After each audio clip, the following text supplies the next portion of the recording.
Title 24 Emergency in El Paso as Trump Border Policy in Limbo. Hi everyone, welcome to AR News. The Texas border city of El Paso is grappling with the mounting humanitarian crisis as Trump-era policy hang in the balance, leaving many migrants unsheltered in the cold night. Title 42 gives the government the power to automatically expel undocumented migrants. It has blocked thousands of people from crossing the US-Mexico frontier. The policy was due to expire on 21st December but has won a temporary preview from the Supreme Court on Monday.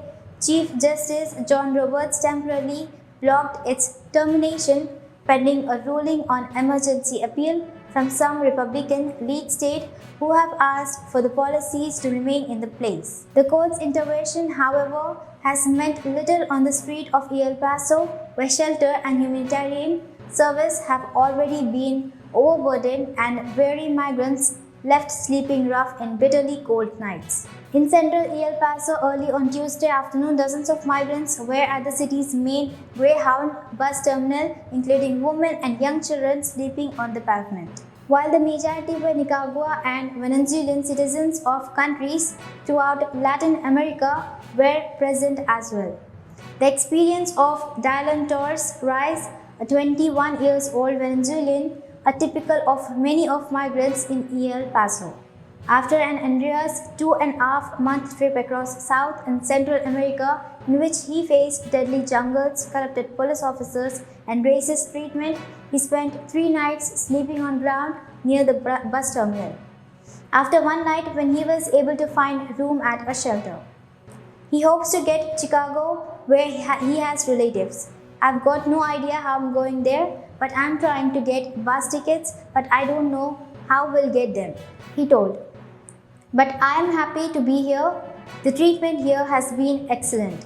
It's just been very cold. While city officials say they are doing their best to help house and transport migrants released from Customs and Border Patrol (CBP) each day, swelling numbers have strained resources. In the week ending 18 December alone, more than 10,300 migrants were released into the city, up from about 8,000 the week before. If Title 42 were to be lifted, federal and local officials have estimated that the number of daily migrants detentions would rise from 1,500 to between 4,000 and 6,000, a figure that the city would be unable to handle with existing resources. It's not manageable. The shelter and community efforts have been overwhelmed. Fernando Gracia, Executive Director of Border Network from Human Rights, told, "We have a problem right now. We can't wait to see whether Title 42 ends or not," he added. "Right here, right now, we've got people in El Paso on the streets, children, women with no winter clothing, no food, no water, and no money to be transported to relatives." On Sunday, El Paso Mayor Oscar Lesser, a Democrat, declared a 7-day state of emergency, which he said would give local authorities the resources to deal with an influx of migrants sleeping on the city streets. "We want to make sure people are treated with dignity," he told reporters. "We want to make sure everyone is safe." On Monday, Mr. Lesser warned that the city's shelters were already at capacity, with an estimation of 20,000 more migrants across the border prepared to cross into the US. "Going to be prepared for whatever is coming through."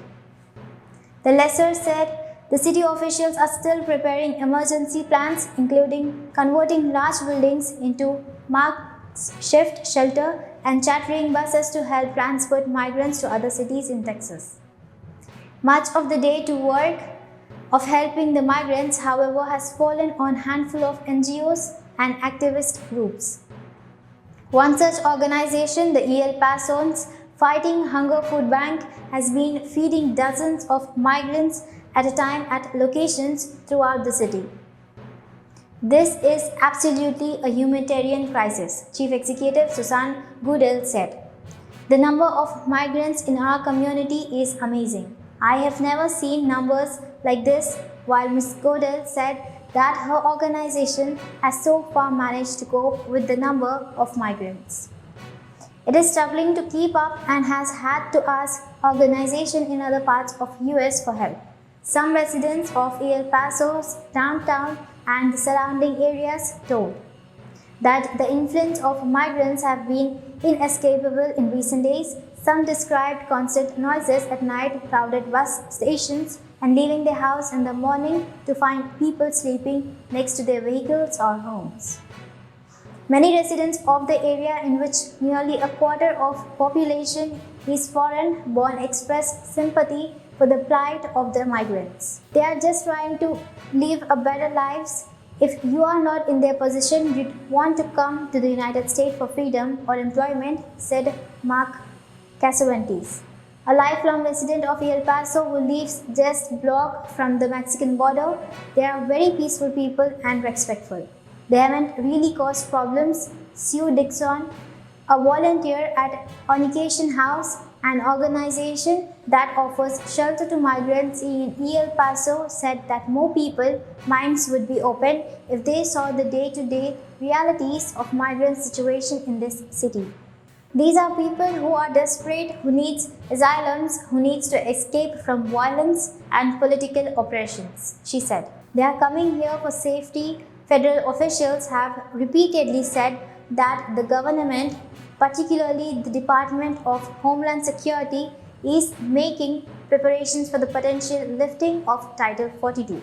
Humanitarian workers in El Paso, of their part, are split on whether lifting Title 42 will lead to a sudden spike. Predictions by some politicians, with many nothing, any dramatic mass crossing would be an anomaly.